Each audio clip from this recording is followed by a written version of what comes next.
Hello everyone, my name is Lucifer, and welcome to It Paints Me.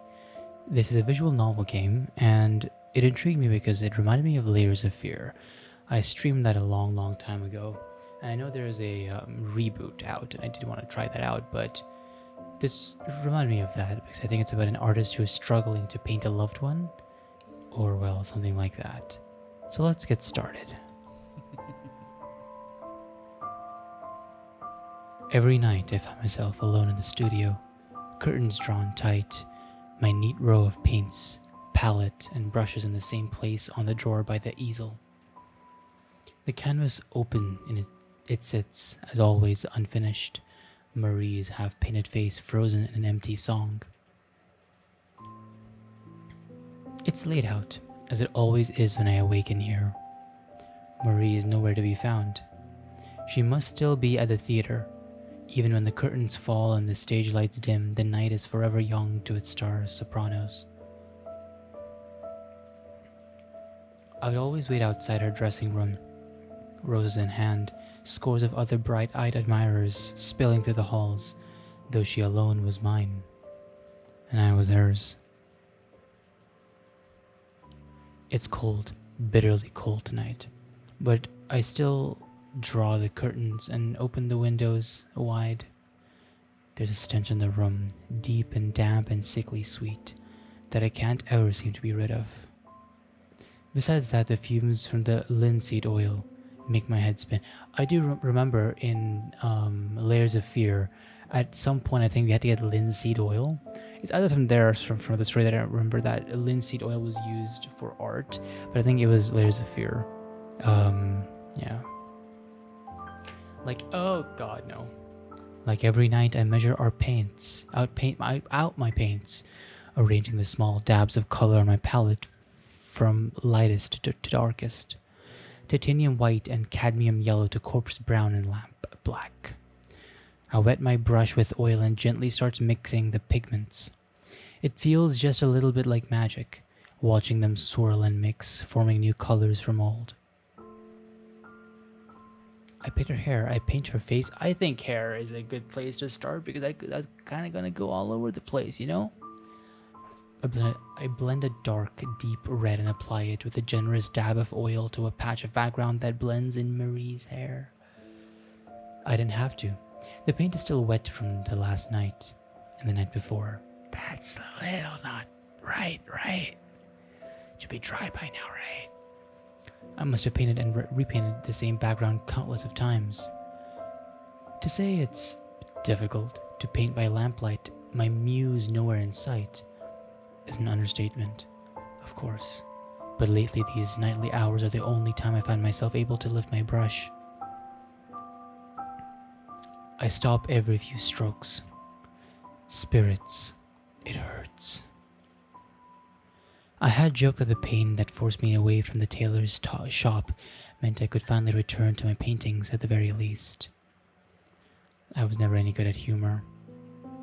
Marie had sensed my worries, consoled me sweetly, in her voice that could charm stone to life. "Oh, Sam, don't worry. I have rails lined up for months. Go ahead and paint. We can still live comfortably." It hurt. A small part of it did. Beyond the physical, beyond the ailments, to seek her permission. To be unable to care for my darling the way I had when we were young, brimming with talent but crushingly unknown. Well, she had been.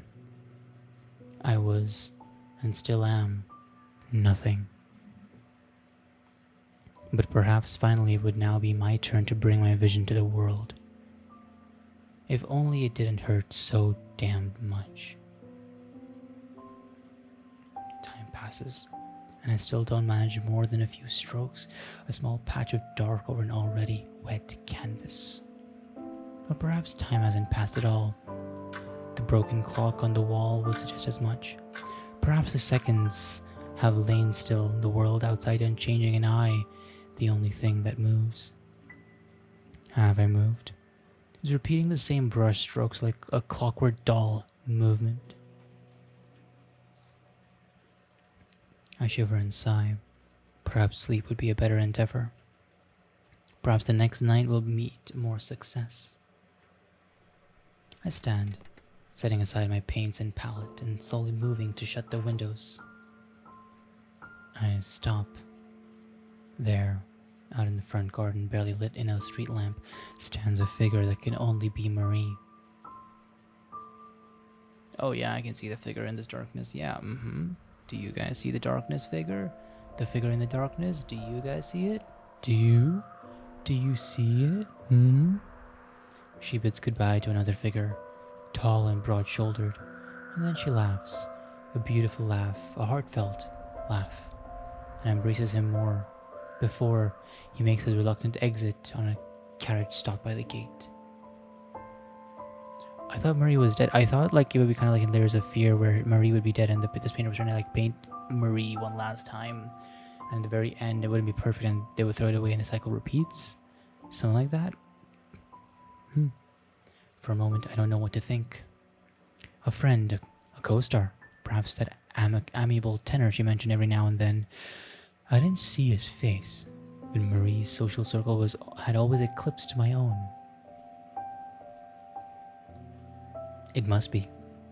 But why would he come to our home?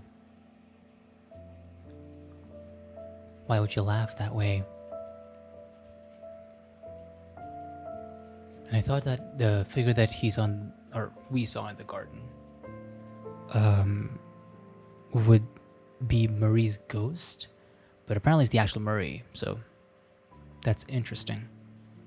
In the garden, in the midst of walking to the front door, humming to herself, Marie suddenly looks up. For a moment her eyes go wide, and she blinks as if shaking herself from a daze.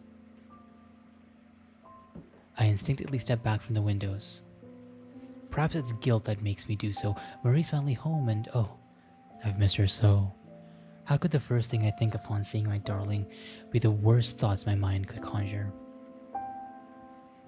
The brain is a funny thing. The brain is conditioned to see the negatives and to feel like something is wrong, because it's a theory. It's of course not provable because a lot of psychology isn't provable, but a long time ago, when we were ancestors and we used to hunt and all that, it's the brain being conditioned to think that something is wrong that helped our ancestors survive because they would always be ready for the worst case scenario or like a bad scenario to happen, so they'll always be ready on the move to do the next thing. So, yeah. For the first time in many, many nights, I feel just well enough to leave the studio. I'll prepare Marie a pot of her favorite chamomile tea.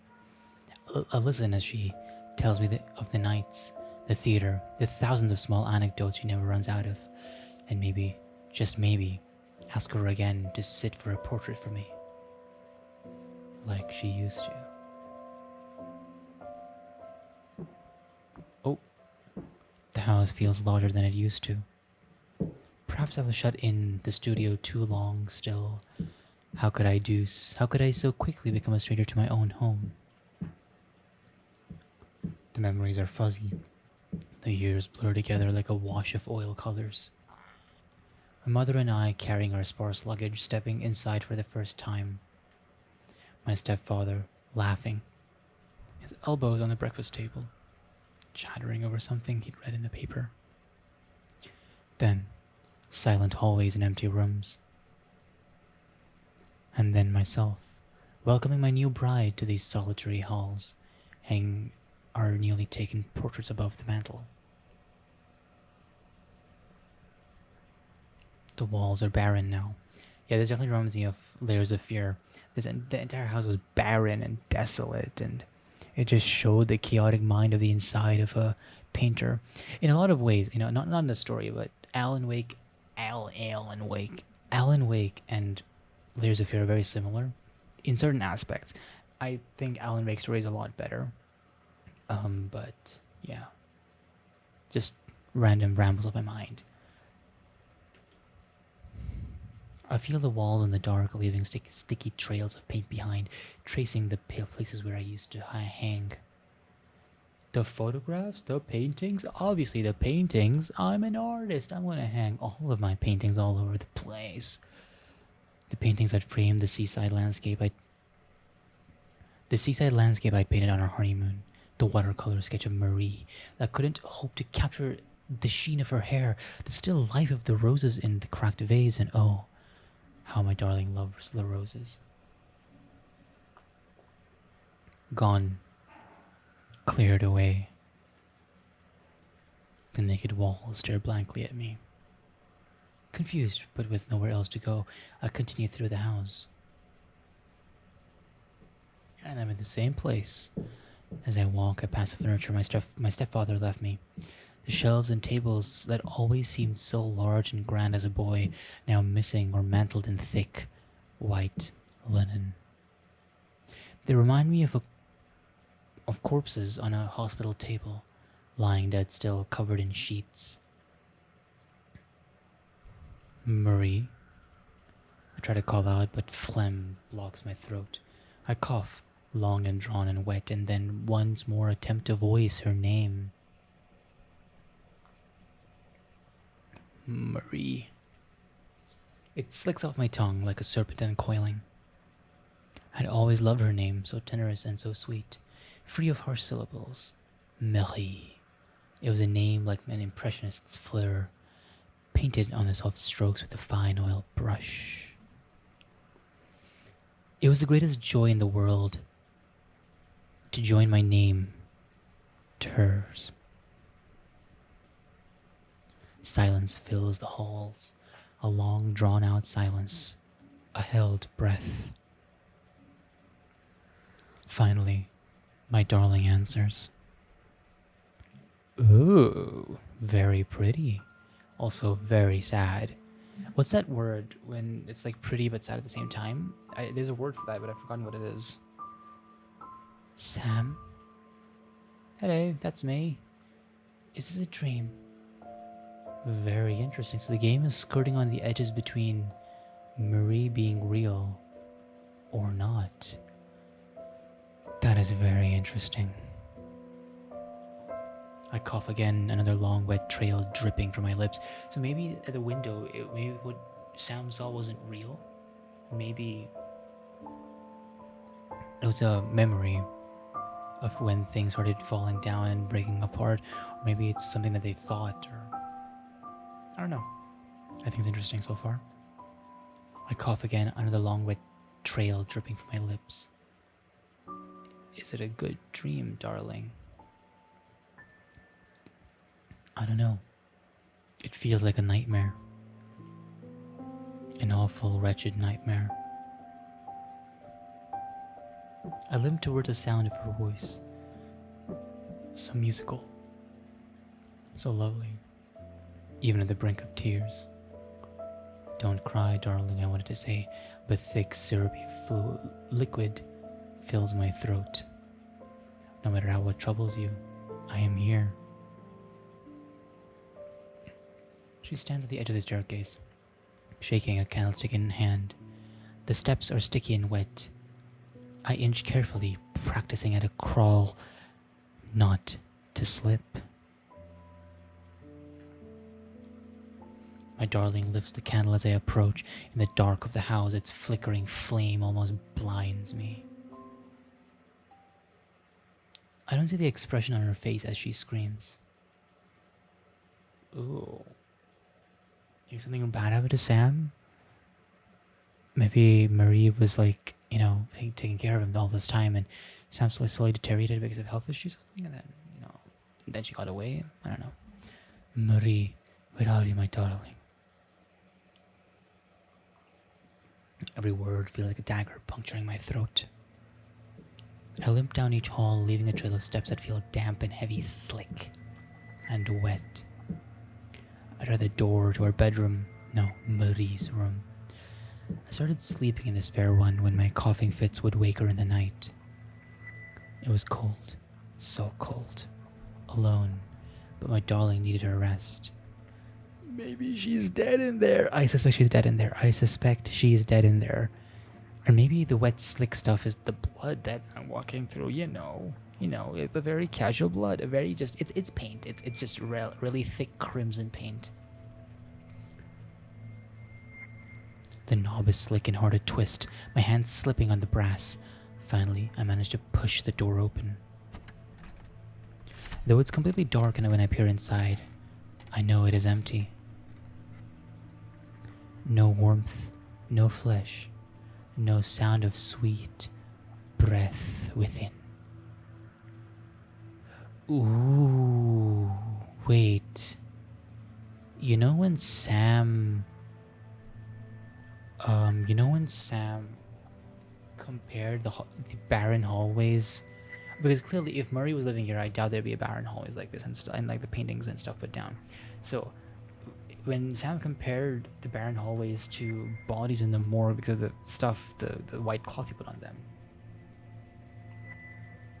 maybe they were referring to Marie dying because, and then now her like body might be here, and he might have put they might have put a white cloth over them or over Marie. Interesting. I continue down the hall. I trudge, my steps heavy and wet, trying not to slip over the thick, slick surface. I like the alliteration. Marie, what's wrong, darling? Please come out, I don't understand. There's a lot of red paint around my vision. My vision is being filled with red paint. The dining room is empty, truly empty. The shelves where the china and silverware were once neatly stacked now gape, hollow. The walnut table is covered in a thick, white sheet. The matching set of chairs removed. I rest against the blanketed table. My hand leaves a ruddy smear against the sheet. It must be more paint. Oh, yeah. A ruddy smear against the sheet, huh? Definitely paint. Yeah, like I said, like I told you, everyone. It's just paint. You believe me, right? Lucy's always right. Lucy is always right. And this is just proof. It must be more paint, though it's hard to make out in the dark. I needed spectacles for quite some time, but Marie had never liked the bookish type. She's an actor, right? Shouldn't she like books? Because, scripts are technically books, technically. I continue on through the familiar yet unfamiliar house. My steps strained and slow, my breaths short, sticky, wet. Marie, where are you? Oh, Marie, it hurts. Won't you come to me? I hear the front door slam shut. It must be freezing cold out. Why has she gone to the garden? To meet her garden friend, her very strong, muscular actor garden friend. I tread to the sound with new urgency, uncaring of the sticky wet floors, forgetting for just a moment that the pain that snaps and burns through my flesh. Okay. Oily, damp. Yeah, oily. Very slick with oil. Yeah, and also the red stuff around my eyes went away just like that. Don't, Sam. Please. Her voice rings from behind the door. I don't understand, darling. Have I done something to upset you? Her sobs echo loudly. I never thought an ugly sound could come from my darling's lips, but her words... I love you, Sam. I always will, but I can't bear to see you like this. Please, I beg of you, return to where you came. You can't be here. I've moved on now. What? Return where? Dearest, you aren't making sense. Moved on? I'm your husband, Marie. What on earth is there to move on from? Please remember, Sam. You were ill. You were ill for a long, long time. And you never recovered. I knew it. Well, partially. I know that I'm unwell, Marie, but you said we would still... Are you leaving me? Because I can't care for you anymore. Is that why?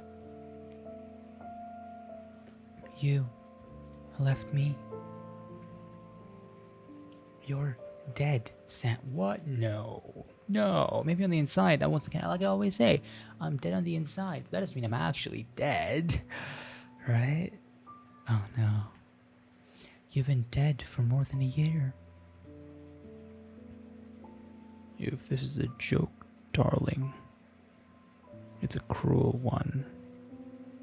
Do you want me dead? Is that it? Am I better off dead to you? My darling does nothing but sob behind the door. How quickly I regret my words. Oh, if only I could see her face, look at her eyes, reassure her and see her that she loves me. Still. I twist the knob with slick, oily hands. No, don't come out, please. On the other end, with a sharp gasp, my darling grasps the knob close, pushing the weight of her small frame against the weathered door. Wood. Don't come out. Oh, okay. I guess I'm gonna let her go, I guess. I let go of the door, my hand slicking off its oily surface. Forgive me, Marie. I can see you don't wish to speak to me right now. But whenever you do, whatever this is about, I'll be waiting in the studio. I leave the door, I leave my darling alone, sobbing in the garden. It's so dark, so very dark, but dawn will soon paint the dim black sky. I retrace my slick, wet footsteps through the hall, up the staircase. One trudging, damp step at a time. Spirits. It hurts. It burns. I feel no breath in my lungs. My chest could be a hollow cavity. Slippery and wet, spilling with hot, sickly fluid. It hurts. Oh, it hurts. I stagger into a tall, sheet-covered object, the linen sliding off with the grasp of my clumsy, slick fingers. It's Marie's floor-length mirror.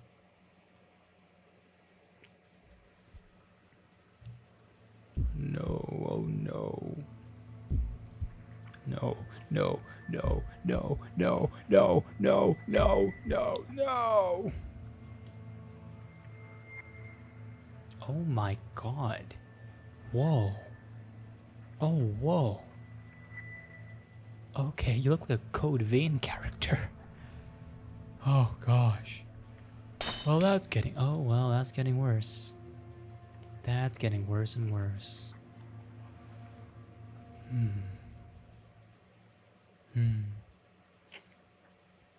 I'm in the studio. A dark, dim studio. As empty as it is every night. The curtains are shut. The lamps are unlit. My palette is a mess of murky colors. Rust reds, corpse browns. A musky, sickly, sweetly rotting stench fills the room. I don't know why the smell of linseed oil ever bothered me. After all, I no longer breathe. The handle of the door turns behind me.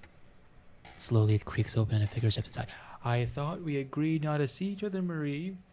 Why are you lying to me,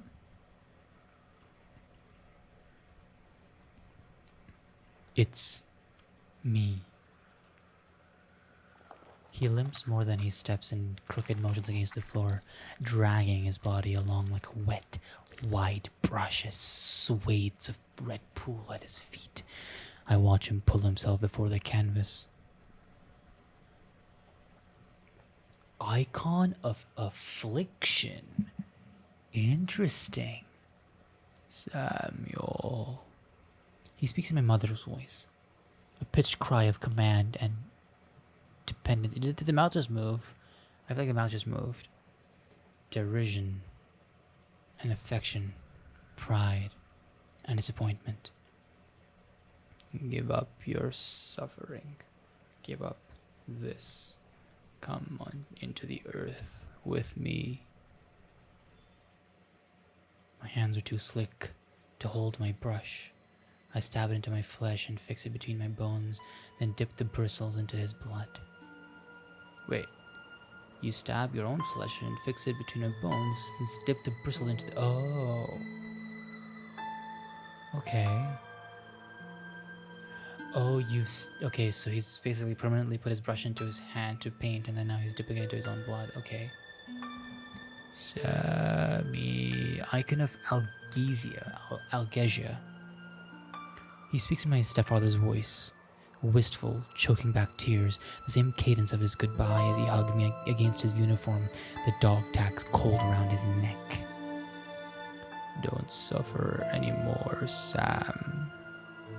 Forget your pain. You are nothing already. Come into the void with us. My brush is dying. I plunge it into his chest, wet it with his oily breath. Sam. He speaks with my voice, hoarse and raspy and tired. So very tired. This won't. Oh, icon of agony. Well, you know me, I love agony. I'm always in agony. This won't make you worthy of love. Not the world's, not Marie's, not your friends or peers or critics. Come back to our grave. End our suffering. You know, I don't do this for love. I clean my brush with the paint thinner, knocking over the jar as it spills across the drawer and onto the wet, soaking floor. I dry the bristles on my worn, rotting shirt, then soak it in the thick, white mucus of his tears. My words are only partially true, just as his words are not fully wrong. Oh no, the darkness! I by mistakenly got in the darkness for all of you. Neither my rotting corpse nor the memory of what was once Sam will gain a thing from this toil. I paint the hours away, or perhaps take no time at all. The clock on the wall never turns its hands, suggesting that the world lies still. The seconds never pass, and I'm the only thing that moves within it. It hurts. Oh, it hurts. Heavy, syrupy tears flood my vision, fill my throat, my chest, choking me. Every moment of my hands leave cracks in what's left of my brittle bones. He stares at me all the white, silent like a mirror. If I loved him, I would stop. I would crawl to my grave like he wishes. But I love this more than I love myself. I birth him from within me. As I create, so too am I born. And he and I are beautiful. Oh.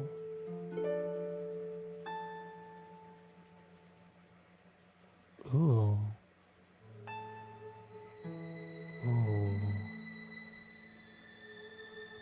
Ooh. Ooh. Ooh. Ooh. Endices, get it? Because indecision. Alright, I thought that I wouldn't play the other ending because in Layers of Fear there are multiple endings and I only played one ending. But I'm curious about the other ending. Mainly because of the painting. I want to see the paintings. I think there's only two endings. So I want to get a new cup of tea. And I'll see you guys in a second. Hope you're doing well. Get some nice warm tea as well. Know that you're amazing. I'll see you in a second.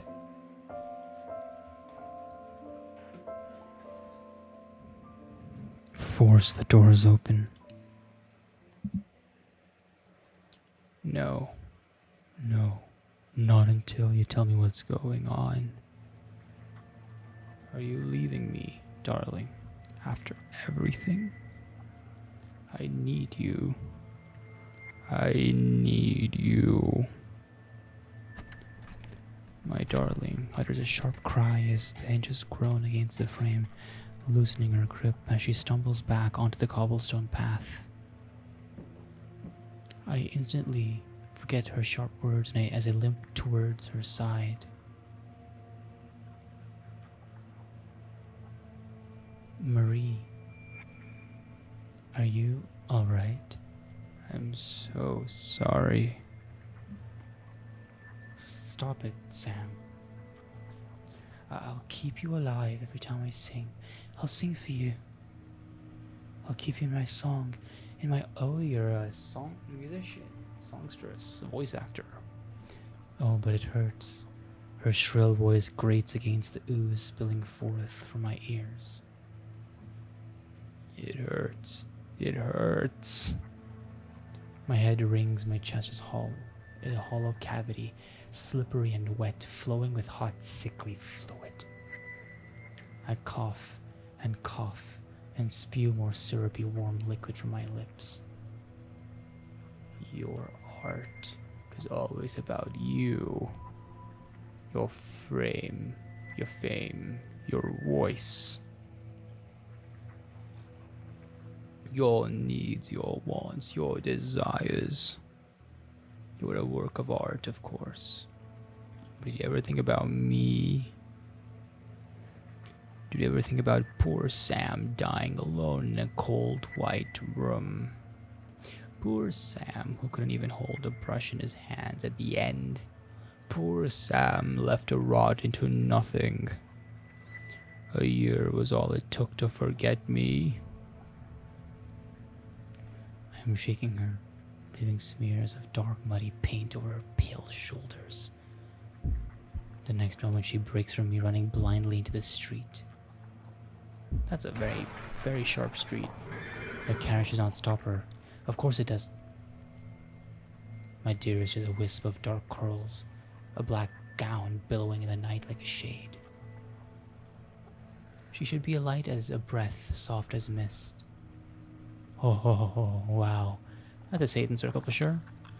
But the song that comes is the scream of her breaking bones, her ripping flesh. The breath leaves her lungs. Ah, but every sound, my darling, makes it beautiful. Oh. I scoop her massive flesh and deep crimson hair in my arms. Her blood pools around me, syrupy and dark, a color so deep no artist's pigment could hope to capture. The purest scarlet or vermilion, red, a dull stain in comparison. It is not Sam that I see staring back in the deep pool of our blood. Well, not Sam, that me. You know, hey, it's me. Oh.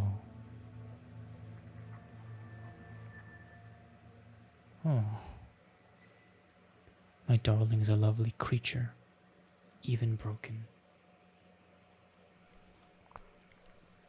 I gently carry her up the steps, one slick, damp, crooked step at a time, setting her mass of jutted bone, of viscera and flesh on the velvet seat in my studio. The fabric soaks it deep, so very deep. It's dark, as it is every night. I leave the lamps unlit, the windows shut tight. How strange that the stench of linseed oil never ever bothered me. After all, I no longer breathe. Oh yeah, no, the fact that Sam was dead did come before the split in the ending, so okay, makes sense, alright. I was gonna say that it's a bit weird that they're talking about Sam being dead even though he wasn't mentioned to be dead, but he is actually dead here, so it does make sense. My darling sits still, ever so still, not a breath escaping her broken flesh. What a lovely model. Oh, what a wonderful thing. All the more beautiful now that it hurts to sing. Okay, so the reflection of this, my Sam comes. Oh, it is agony to hold a brush. It always is, but I can bear it. After all, we can truly create without pain. Mmm. Mmm. Mmm. Mmm. That is certainly a drawing. Wow. And that's the end. Gallery. Oh. Okay. That's very cool. This is a very cool game. I think it was more of the art of the game itself, which is a very, very cool thing because the game is about art itself. So that's awesome. That's truly wonderful. And again, like I said, it reminded me of Layers of Fear when I first streamed it a long time ago. Well, like 2-3 years ago. It was also interesting how an artist can lose themselves in what they do, and art can tell a story like that. It can contain memories of things. And yeah, I'm gonna leave it over there. You let me know what you think about it. I'll see you in the next video. Take care, and goodbye.